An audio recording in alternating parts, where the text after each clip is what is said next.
Hey there riders, Moto Journo Kris here today, and I have got Northside Motorcycles Tuono 660 for the day. I've taken it for a quick test ride to get a, overall impression about this bike. Obviously, this is not going to be too in-depth, being just a couple of hours riding. However, it's given me a good initial impression of the bike overall, and I got to say I'm super impressed. I think when I first heard about this bike, what interested me was it seemed like a more road-centric take on the sports bike in the RS660, and in the Tuono an even more road-centric version in the naked bike or the road bike, because of course that's what a lot of people are going to be doing on these bikes. There's no doubt that they're great track machines as well, because they're very much aimed at that. However, the reality is most of us need to use our bikes, perhaps not on a daily basis, but mainly on the road, and something focused much more on that is definitely going to be a win for the everyday rider, and the Tuono 660 ticks all those boxes. Styling is quite a standout for a naked bike because it's more like a fared bike with that front end, just a little bit more stripped back in comparison to the RS660. But it is a stunning looking machine, and certainly the Aprilia quality and the build quality is a standout, and it's a very unique looking machine as a result. So these are bikes which are always going to stand out. It also, I think, definitely carries through that V4 character a lot more than I ever expected. Being a parallel twin, even though they said they'd based it on the V4, I was kind of thinking to myself, how realistic can that possibly be? It's actually very realistic. It's a really torquey parallel twin, the way they've tuned it.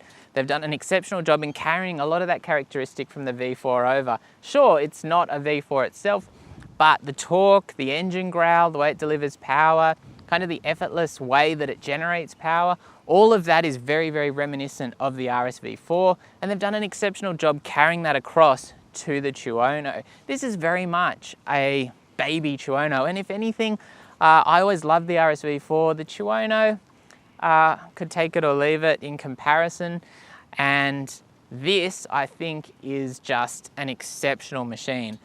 This would be my pick of the Aprilia models, no doubt whatsoever. Throttle open is clean and precise with good power from down low, which quickly transitions into stronger torques as the revs rise, with a beautiful intake growl giving a visceral soundtrack to what's going on. The gearbox offers precise shifts, and once you're moving at a decent pace, clutchless shifting is as easy as you'd expect. It's a bit of a shame there's no quick shifter fitted, unlike on the RS, especially at the price point. However, the inclusion of a quick shifter is often a carrot on the higher spec models these days. Gears are actually relatively tall, however I was actually using the gearbox quite a bit and cruising in higher gears with good pickup even from relatively low RPM. That's a broad spectrum of power, even if the big thrills come from revving the 659cc engine harder, and obviously that's quite different than the more traditional supersport machines, which have peakier power and make that a lot less accessible on the road. Individual mode, set to the most performance orientated settings with the electronics off, was far more visceral and in turn a bit more light switch, losing some of that smoothness on and off the throttle.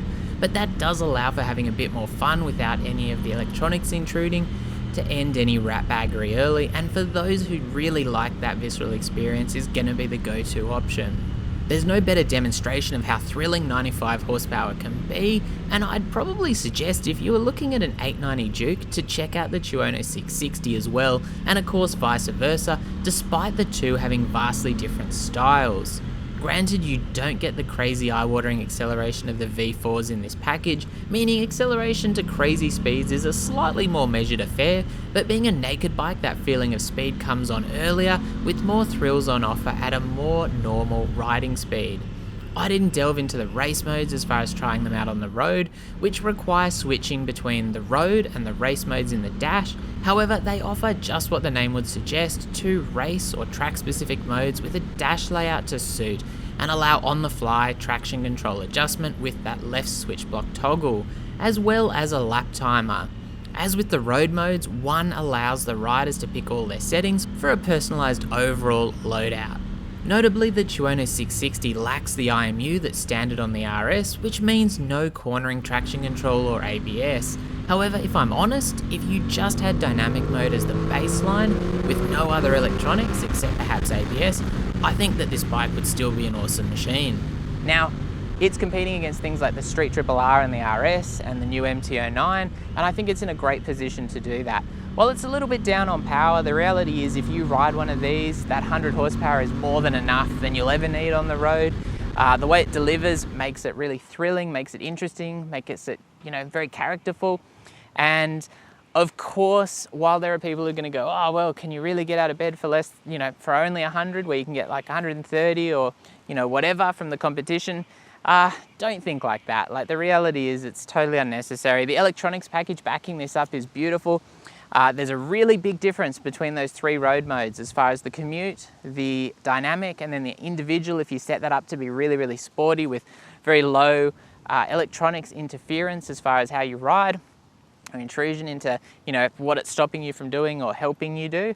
And that is really nice to see too. Obviously the commute is all about commuting. The dynamics are nice all-round mode. And then I actually found the individual mode when it was set to those really high settings to be a little bit too direct for me, but that's going to suit people who really like that in their bike. You know, they want the bike to have a little bit of bite to it, and that has been kept in this. Of course, the Aprilia chassis is renowned, as is the electronics package, and that here is exceptional. It actually reminds me of bikes like the BMW S1000R and RR, and of course the RSV4, and even say the MT-10, in that it's got this amazing road holding ability and this stability. As far as, you know, peeling into corners and things like that, the stability on the side of the tire is out of this world.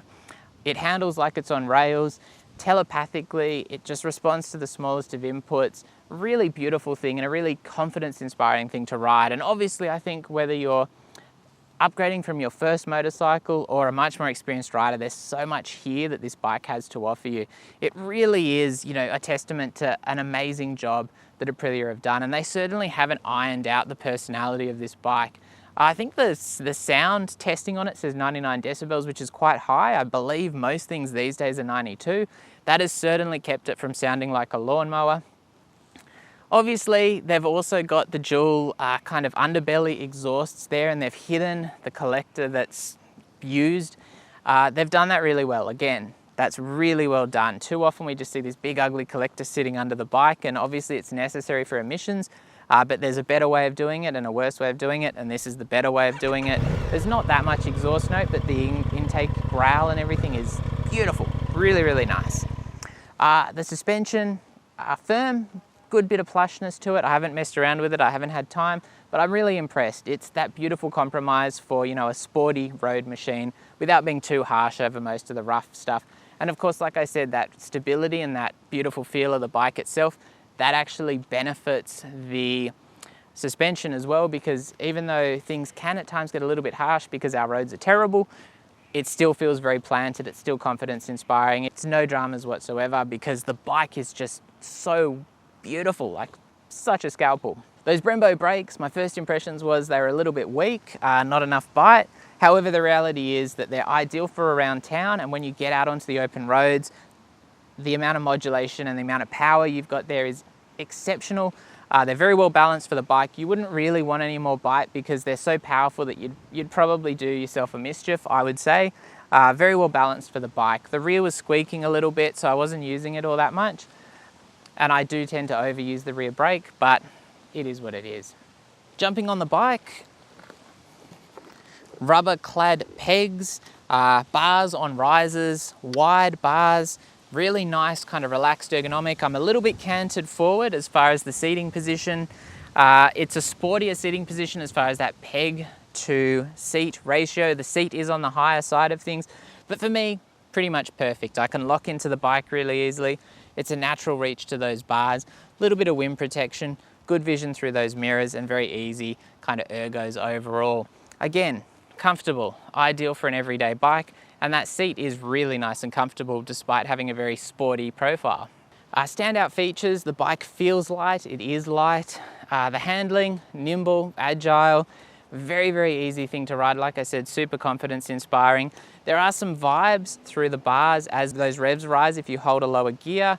Brembo master cylinder, adjustable lever, non-adjustable clutch, not the lightest clutch, but certainly nothing to complain about really, I'd say. Cable clutch, beautiful, clear TFT display, really easy to see, really easy to scroll through those settings with those controls on the switch block on the left. The mode buttons are simple click and you go into the next mode. Couldn't be any simpler. Apart from that, you know, Pirelli Diablo Rosso Corsa 2 tires, a beautiful tire, standard fitment, really nice looking rims, nice looking paint. As I mentioned, finish quality is beautiful.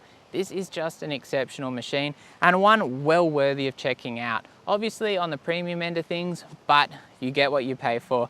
And I do really think that Aprilia have gone in the right direction on these bikes, because too often I feel, as a road rider, a lot of these bikes are getting very track centric when we look at the sports bikes. I like to see the bikes which are going the other direction and going very, very road centric while still being a good track bike. And that's what we've got here. So once again, thanks to Northside Motorcycles for lending me their demo Tuono 660. Check it out if you get a chance. Maybe try and book in a test ride once we're out of lockdown. And yeah, if you've got any questions, ask me in the comments below. As always, stay safe out there and thanks for watching.